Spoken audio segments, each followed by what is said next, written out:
Umum Komite Relawan Nasional Indonesia, Basri Beka. Selamat malam, Pak Basri. Kemudian ada pakar hukum pidana, Frans Hendra Winata. Selamat malam, Pak Frans. Saya ke Pak Basri terlebih dahulu. Pak Basri, Ahok sudah mencabut banding, pun sudah mengajukan pengunduran dirinya sebagai gubernur. Mengapa masih ada aksi demonstrasi?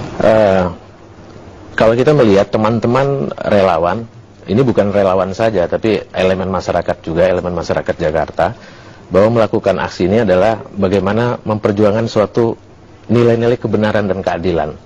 Jadi bukan dalam konteks yang sempit dilihatnya ini. Dan ini adalah suatu spontanitas ya dari masyarakat, khususnya juga relawan-relawan Baja, Basuki Jarot, ini melakukan suatu aksi-aksi untuk menuntut kebenaran dan keadilan dari aspek hukum. Kita lihat bahwa persoalan ini kan terlalu bernuansa politik, lebih kental daripada aspek politiknya. Dan sekarang sudah di ranah hukum, dan ini memang proses hukum tetap bisa berjalan. Dan ini juga kita lihat bahwa semua aspek ini juga bukan batasannya dari relawan Baja atau masyarakat Jakarta, tapi ini sudah menjadi sorotan atau simpatiknya masyarakat dunia tentang kasus Ahok ini sendiri. Dan ini adalah suatu fenomena baru yang memang kita juga harus menjadi perhatian penuh persoalan ini gitu loh. Jadi kita harus bisa menempatkan aspek ini dari aspek hukumnya, dari aspek kehidupan berbangsa dan bernegaranya. Oke, jadi Anda mempertanyakan nilai keadilan dalam vonis yang dijatuhkan kepada Ahok? Ya, kita lihat bahwa kalau kita lihat dari tuntutan JPU-nya dengan keputusan hakim, ini kelihatannya ada hal yang tidak biasa dari aspek tuntutan dan keputusannya. Dan ini juga menjadi bahan-bahan analisa kita, dari mana dari proses itu kita lihat timbulnya promosi-promosi dari hakim untuk posisi-posisi tertentu, dan ini menjadi suatu bahan pemikiran masyarakat gitu loh. Ada kong kali kong di balik vonis Ahok? Ya, kita bukan melihatnya di aspek itu, tapi indikasi gejala itu menggelitik masyarakat untuk menilai dan mengkaji aspek itu. Baik, Pak Frans, boleh ditanggapi? Saya bicara di sini sebaiknya dari segi hukum saja, jangan dari segi politiknya, karena saya kesatu bukan politisi, saya lebih sebagai akademi. Jadi silahkan tanya mengenai hal-hal yang berkaitan dengan hukum saja. Pak Frans, banding dicabut, apa ini bisa jadi strategi untuk PK? Ya, tentunya yang paling tahu adalah yang bersangkutan kan, dengan penasihat hukumnya. Yang paling tahu, saya tidak tahu, jadi saya tidak kompeten untuk menjawabnya. Tapi sekarang hak untuk tidak banding atau hak untuk banding itu sama pentingnya menurut saya. Tentunya ada alasan-alasan di balik itu semuanya. Keluarga yang bersangkutan maupun penasihat hukumnya tentunya punya alasan.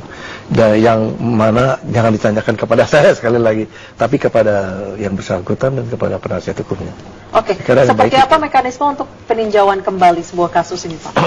Jadi biasanya itu suatu kasus itu, kalau suatu perkara itu kalau sudah berkekuatan hukum tetap, atau sering dikatakan dalam istilah bahasa Belanda atau istilah hukum sebagai putusan yang inkracht van geweest, itu berkekuatan hukum tetap, jadi tidak bisa dibanding, dikasasi lagi. Nah, sejak itulah putusan pengadilan yang sudah tidak dibanding dan berkekuatan hukum itu bisa diajukan PK tanpa batas waktu tertentu. Kalau untuk mengajukan PK, apakah harus mengajukan bukti-bukti baru seperti itu, Pak? Tergantung bagaimana PK yang disampaikan kepada Mahkamah Agung. Dalam kasus Basuki Cahayapurnama ini, kasus penistaan agama, bagaimana mekanismenya, Pak Frans? Ada 3 hal yang bisa diajukan PK secara prosedural katakanlah, yaitu terdapat keadaan baru yang sering dikatakan sehari-hari sebagai bukti-bukti baru atau novum. Kedua tentunya adanya terdapat satu kenyataan di mana telah terbukti di dalam perkara itu ada keadaan sebagai dasar untuk membuat putusan itu bertentangan antara satu dengan lain. Jadi pertimbangan-pertimbangan hakim itu dianggap ada pertentangan di dalam putusan-putusan hukumnya. Pertimbangan hakim ada. Yang pertama tadi adalah keadaan baru, ya, yang menimbulkan dugaan kuat bahwa keadaan itu pada waktu itu terdapat bukti-bukti, misalnya ketika berlangsung itu tidak ada buktinya dan sekarang ketemu misalnya, itu novum itu. Ya. Dan yang ketiga tentunya yang kedua tadi sudah saya sebutkan, adanya pertentangan di antara pertimbangan-pertimbangan hakim itu yang satu dengan lainnya berseberangan gitu. Dan ketiga adanya suatu kekhilafan dari hakim, atau ada satu kekeliruan yang nyata dari hakim itu di dalam membuat putusan itu. Itulah hal-hal yang bisa dikemukakan di dalam satu peninjauan kembali. Pak Frans, pencabutan banding ini menurut dari kuasa hukum dilakukan karena majelis hakim mengesampingkan saksi yang dihadirkan oleh pihak terdakwa saat ini menjadi terpidana. Menurut Anda apakah itu alasan yang logis atau? Bisa saja penasihat hukum mengemukakan alasan-alasan tersebut. Dan tentu dimasukkan saja dengan 3 keadaan tadi. Apakah termasuk itu atau tidak dengan tadi yang disebutkan itu. Dan saya tidak tahu mengenai itu, tapi baru dengar sekarang. Dalam contoh kasusnya, pada saat terpidana atau tervonis mencabut banding yang saat sidang vonis dibacakan itu dengan sangat jelas mengatakan akan mengajukan banding, tiba-tiba mencabut. Sejauh ini apa yang menjadi pemicunya sejauh kasus-kasus di Indonesia yang terjadi? Ya, saya kira saya tidak mau berspekulasi mengenai itu. Tentu ada sebab-sebab itu kan. Nanti ditanyakan saja kepada pendukung-pendukungnya atau orang-orang yang tahu mengenai ini semuanya. Tapi saya sendiri tidak tahu alasan yang melatar belakang ini. Saya tidak tahu, dan saya pikir harus ditanyakan kepada yang bersangkutan, keluarga maupun penasihat hukum. Saya kira paling cocok itu. Pak Basri, Anda menilai bahwa di sini ada nilai-nilai kebenaran dan keadilan yang harus dipertanyakan. Kemudian kasus ini erat dengan unsur politik di dalamnya. Apakah menurut Anda pencabutan banding ini salah satu disebabkan oleh hal tersebut? Kami akan membahas yang selanjutnya. Berikut tetap bersama kami di Indonesia. Selamat malam, Assalamualaikum warahmatullahi wabarakatuh. Waalaikumsalam warahmatullahi wabarakatuh. Tadi saya sebelum jeda bertanya kepada Pak Basri, mungkin nanti Pak Ihsan bisa menanggapi.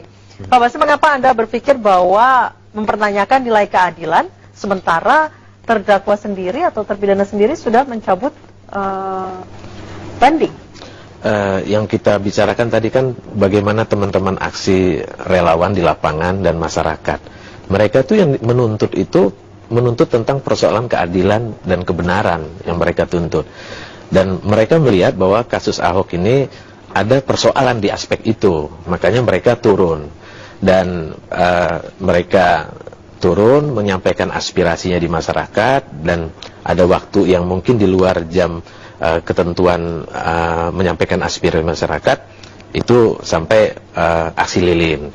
Dan ini sebenarnya sudah dilakukan oleh masyarakat, bukan masyarakat Indonesia aja di seluruh provinsi. Ini sudah masyarakat dunia yang menyoroti kasus ini dan bersimpati. Makanya adanya aksi-aksi lilin ini seperti kita juga melihat teman-teman relawan tidak menyangka bahwa ada bola salju menggelinding sampai ke masyarakat dunia menyoroti kasus ini gitu loh. Artinya ada hal yang menjadi kajian yang menarik dari masyarakat dunia, khususnya masyarakat Indonesia, bukan masyarakat saja Jakarta saja. Jadi aksi-aksi yang dilakukan ini tidak batasan juga dengan relawannya Ahok Jarot, tapi memang ini adalah bicara tentang masalah keadilan dan kebenaran. Di dalam keadilan kebenaran kita harus juga bicara tentang masalah negara kesatuan Republik Indonesia yang mempunyai nilai semangat Bhinneka Tunggal Ika. Nah, ini juga harus kita jaga bersama. Nah, ini ya yang dipelopori oleh teman-teman bahwa persoalan ini bukan menjadi untuk suatu perpecahan bangsa. Jadi mereka melakukan aksi-aksi seperti ini adalah ya sesuai dengan masyarakat demokrasi, menyampaikan aspirasinya itu sesuai dengan undang-undang yang berlaku. Pak Ihsan, mungkin mau menanggapi. Ya, terima kasih. Pertama, saya menghargai sekali atau apresiasi sekaligus kepada Pak Basuki Cahayapurnama yang telah menarik kembali upaya bandingnya. Dan itu menunjukkan bahwa yang bersangkutan telah menginsafi bahwa adanya kesalahan dan menerima putusan pengadilan. Nah, yang jadi menarik adalah ketika jaksa penuntut umum itu terus melakukan upaya banding. Karena di dalam paradigma criminal justice system, dalam peradilan pidana, jaksa ini kan wakil dari negara, ya kan, mewakili masyarakat untuk melakukan penuntutan terhadap pelaku kejahatan. Nah, kalau jaksa atau JPU ini banding, lalu untuk kepentingan siapa? Gitu. Karena Pak Ahok sendiri sudah merasa tidak berkepentingan untuk melakukan upaya banding, dan itu artinya ketika jaksa tidak melakukan upaya hukum, sebenarnya sudah inkrah. Berarti ke depan bagus untuk Pak Ahok. Apakah meminta pengampunan bentuknya?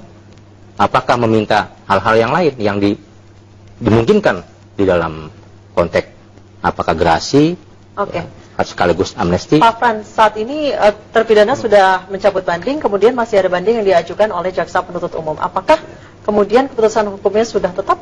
Kalau saya ya tetap perkara ini akan jalan terus karena ada banding dari jaksa penuntut umum. Jadi belum inkrah? Iya, belum. Kalau inkrah itu kan kalau sama sekali tidak ada yang banding, baik pihak terdakwa maupun pihak jaksa penuntut umum. Oke, baik. Namun sebelum kita lanjutkan dialog kami, pemirsa, jaksa penuntut umum akhirnya menyerahkan berkas perkara banding kasus penodaan agama dengan terpidana Basuki Cahayapurnama sore tadi. Berkas perkara banding telah diterima dan akan dipelajari Panitera Pengadilan Tinggi untuk kemudian menentukan hakim banding. Pak Ahok telah mencabut bandingnya.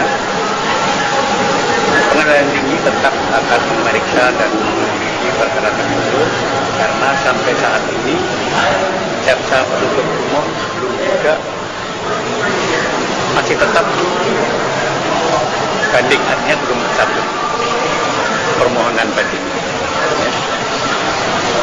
Jadi nanti berkas kita telah dulu, kita teliti dulu, setelah itu kita sampaikan untuk Ketua Pengadilan Tinggi untuk ditetapkan majelis yang akan memeriksa dan. Baik, tadi memang saat ini banding dari jaksa penuntut umum sudah diterima oleh Pengadilan Tinggi. Pak Ihsan mungkin bagaimana? Apakah akan kemudian meminta jaksa juga untuk mencabut? Ya, ini akan menjadi persoalan hukum baru karena apabila jaksa ngotot seperti itu, pertama tadi saya katakan ini jaksa mewakili siapa? Karena terdakwa sendiri sudah menerima putusan itu.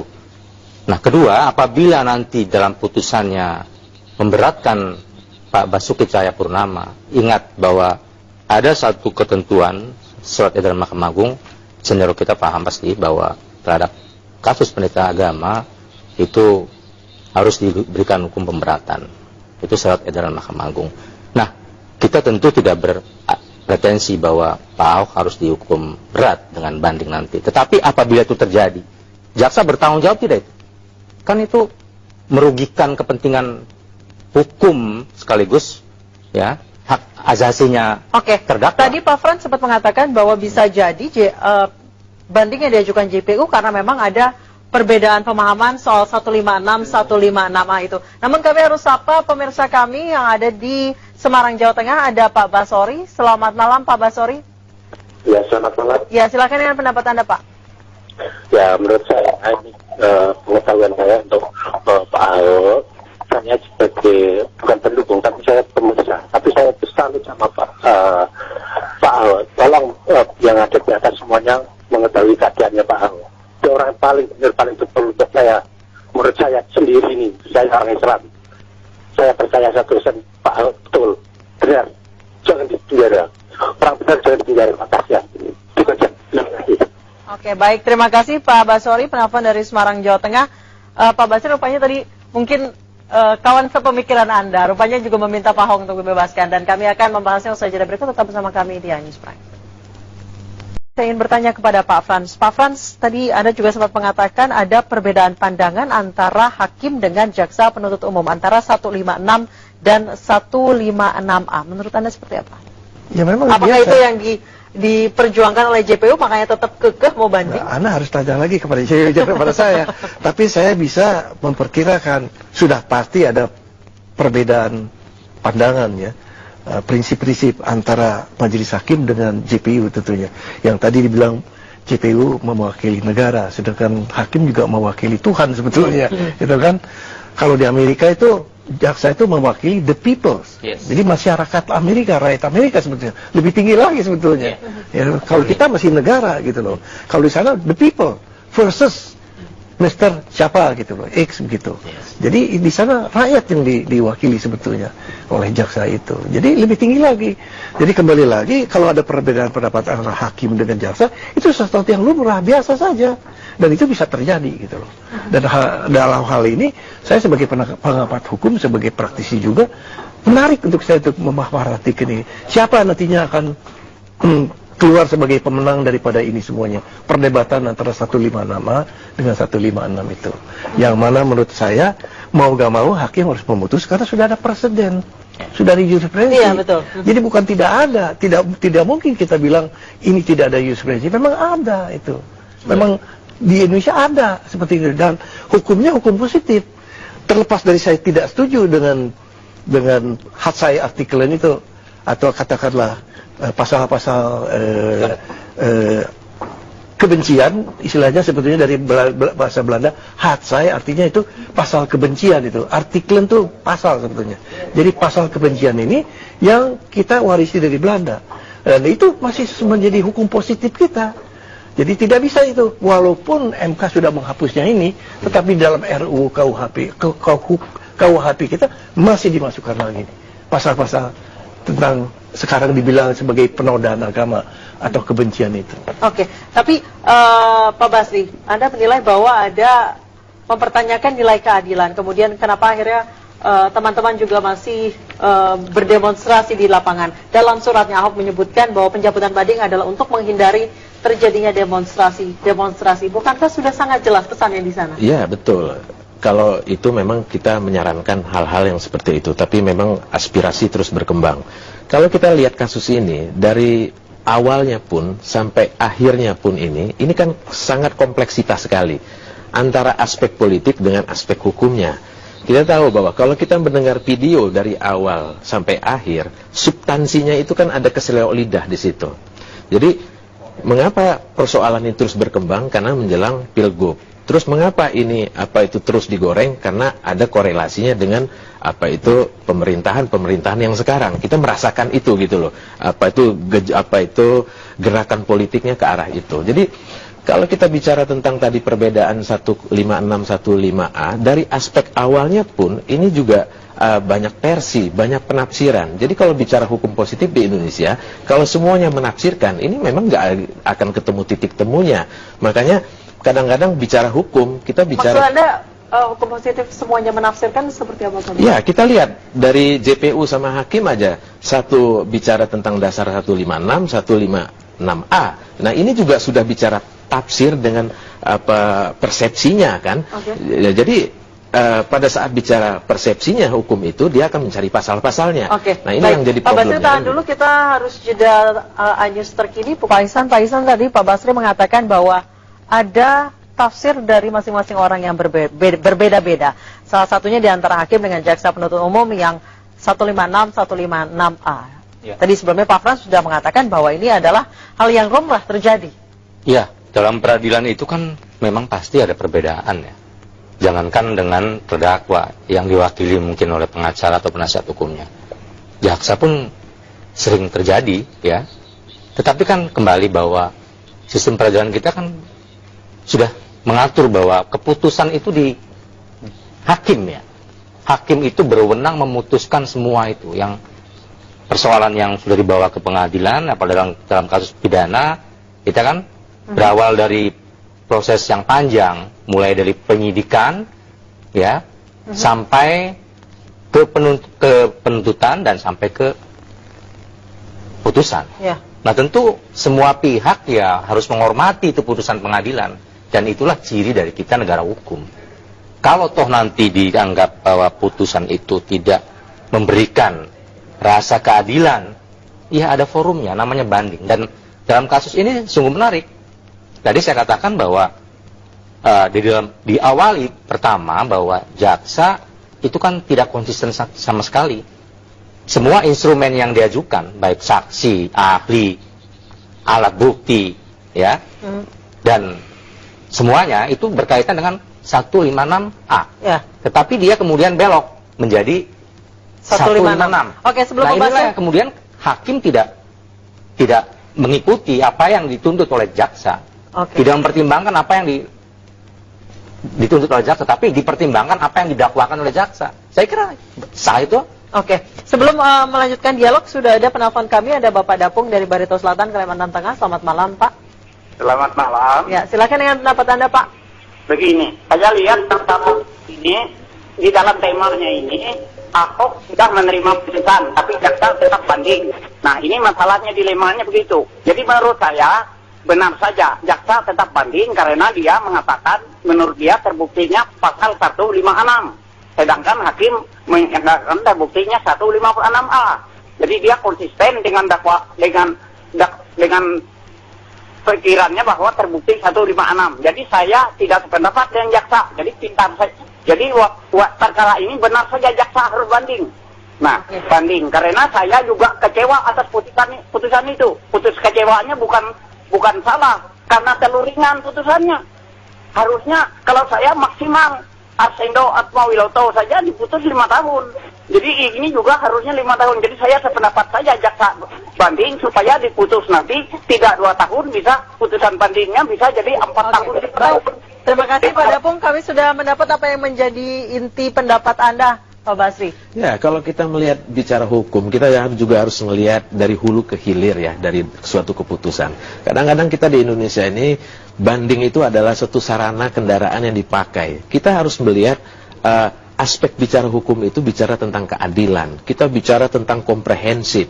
Jadi kalau bicara kasus ini kita harus melihat dari kronologis, fakta, data, dan banyak-banyak berbagai persepsi dan tafsir-tafsir yang lain-lain. Kalau kita melihat seperti ini, mengapa kita lihat bahwa masyarakat Jakarta, masyarakat Indonesia, masyarakat dunia merespon ini sangat positif. Kenapa? Ada problem masalah yang mereka lihat gitu loh. Jadi tidak bisa melihat kacamata hukum positif itu 1 tambah 1 2 saja. Jadi memang betul-betul di sini kita juga harus melihat berbagai macam aspek. Orang tahu Pak Ahok dan Pak Jarot ini seorang gubernur yang sangat spektakuler dengan pembangunan yang luar biasa di Jakarta, terus bicara tentang anti korupsi dan lain-lain, terselip lidah, terus mau islah apa istilahnya saling memaafkan lah ya, kalau di dalam aspek agama itu ada, tapi kelihatannya sarana itu tertutup, akhirnya proses hukum terus berjalan dan berjalan. Jadi ini hal yang seperti ini yang harus kita pertimbangkan dan kita pikirkan gitu loh, untuk bicara bangsa dan negara ini ke depan. 72 tahun loh bangsa ini, negara ini posisinya sudah tertinggal oleh Malaysia tuh tahun 70 belajar di sini dan lain-lain negara. Pak Isan, benar ada tangan yang tertutup ketika Pak Ahok ini meminta maaf rasanya? Pertama, instrumen hukum itu kan sudah menyediakan. Jadi kita jangan menafikan yang namanya peradilan, ya. Bisa saja peradilan itu keliru, maka ada upaya namanya banding, kasasi, sampai kalau perlu PK. Saya kira kita harus taati ya. Pertama, kedua, Pak Basuki itu kalau memang mereka itu menggemari atau mentaati Pak Basuki sebagai yang kita pahami beliau adalah gubernur kita semua, tentu arahannya harus ditaati juga dong.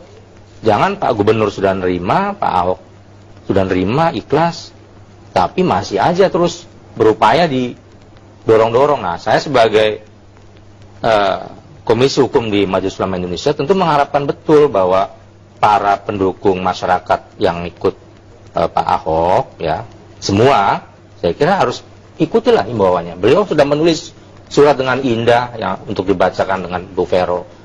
Coba dihayati. Itu adalah bentuk penyesalan dari seorang Pak Ahok yang tulus. Seharusnya diapresiasi. Dan kami bahagia tentu. Sekaligus berdoa agar beliau itu selanjutnya melakukan upaya-upaya yang bisa memberikan semacam simpati publik, ya, bangsa Indonesia itu pemaaf, ya. Salah kalau Anda mengatakan tertutup. Kami saat itu juga sedang melakukan bagaimana pola-pola komunikasi. Tapi kan tidak semuanya ikhlas. Yang sebelah sana itu kan banyak. Pak Ahok sendiri welcome, mau Pak, tolong Pak saya diantar ketemu sama Ki Ma'ruf Amin. Saya jembatani, saya pers kompres malah di sebuah stasiun TV. Beliau juga welcome. Tapi kan tadi banyak rally-rally yang harus tempuh. Dan ini memang sejak awal ini yang nggak dilakukan. Inilah kekeliruan bangsa kita. Seharusnya sih dari awal ada persoalan ini para pembesar, umaro dan ulama itu menyatu. Bagaimana memecahkan problem yang tadi, slip of the tongue, selah lidah. Nggak jadi besar begini. Ini kan kemudian maaf tadi bahasanya digoreng, ya kan dimasak. Sehingga menjadi besar kasus ini. Ya kalau udah menjadi besar menjadi persoalan hukum. Kalau sudah menjadi persoalan hukum kita harus taat hukum. Negara hukum ya udah kita ikutin kan begitu. Nah, tetapi juga buat Pak Ahok nih saya memberikan masukan agar tetap bersemangat ya toh, sebagai bangsa kita. Pak Ahok juga masih diperlukan tenaganya, pikirannya, dan masih muda ya. Saya kira melalui masa-masa ini juga kita dorong semangatnya dan masih ada chance ya untuk minta ampun. Tetapi tadi saya sangat tidak sependapat sekali dengan jaksa ini. Pertanggungjawaban jaksa apa nanti kalau dihukum berat oleh pengadilan tinggi? Ya, karena ada satu lagi, kasasi. Biasanya jaksa melakukan upaya ngotot ini dalam kasus-kasus tertentu. Pak Senior kita tahu nih, Bang Frans. Misalnya apa? Putusan free spread ya Bang. Ya. Pasti dia ngotot untuk banding, untuk kasasi. Ini kan putusan biasa yang tidak lazim. Jaksa kemudian all out ingin banding. Ini artinya jaksa sedang berusaha membebaskan terdakwa. Nah, ini yang nggak lazim. Ini merusak bangunan hukum. Jangan dilihat perspektif kasus Ahok, tapi kita lihat bangunan hukum ini dibangun cukup, dan budaya hukum dibangun cukup kuat fundamennya. Dan tiap hari kita bangun budaya hukum itu. Nah, kalau ini yang dilakukan jaksa ini merusak bangunan hukum. Oke. Saya ingin bertanya ke Pak Frans, tapi kita harus sapa dulu pemirsa kita. Ada Pak Ismaji. Selamat malam Pak Ismaji. Selamat malam, Anjur TV. Iya, selamat malam. Silakan Pak Ismaji. Ya, begini. Sebelumnya aku ucapin selamatlah kepada itu Forum Pembela Fatwa MUI dan sebagian masyarakat yang menghendaki bahwasanya kasus Ahok selesai secara hukum. Dan memang Ahok selesai. Artinya apa? Dia sebagai gubernur sudah berakhir. Sebagai narapidana sudah jadi ditahan. Itu pertama. Kedua, kita sebagai bangsa yang besar harus move on untuk menghadapi masa yang akan datang. Jadi, predikatnya selesai. Lalu yang aku harapkan dari MUI, itu kita harus pindah pada perusahaan lain. Karena apa? Begitu besar masalah yang dihadapi oleh bangsa Indonesia. Sebagai contoh, akhir-akhir ini ada LGBT yang ketangkap itu. Banyak banget yang ketangkap LGBT. Dan ada semacam ormas yang mau mengesahkan diri dari Indonesia.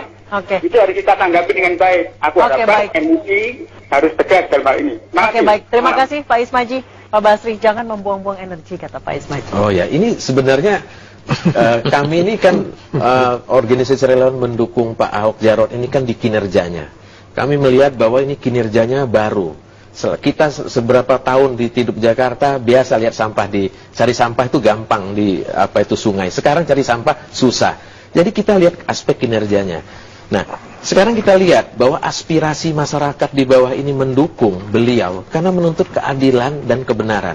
Tadi Pak sampaikan juga dari MUI bahwa sebenarnya Pak Ahok itu ikhlas menerima ini. Tapi kacamata teman-teman pendukung di masyarakat bahwa ikhlas ini bukan tanda dalam artian ikhlas memang menerima sepenuhnya proses seperti itu yang terjadi dari kronologis hukum dari hulu ke hilir itu. Tapi ikhlas ini seakan-akan ada tafsir teman-teman yang mengatakan bahwa ada kebuntuan hukum di Indonesia seperti ini. Nah, ini juga Lalu Pak Basri, apa yang sebenarnya ingin Anda rubah? Karena saat Ahok sudah mencabut banding, kemudian ketika jaksa penuntut umum masih ngotot dengan mengajukan banding, ada kemungkinan Ahok dihukum lebih berat karena sudah ada contoh-contoh sebelumnya yang dihukum jauh lebih berat daripada 2 tahun penjara.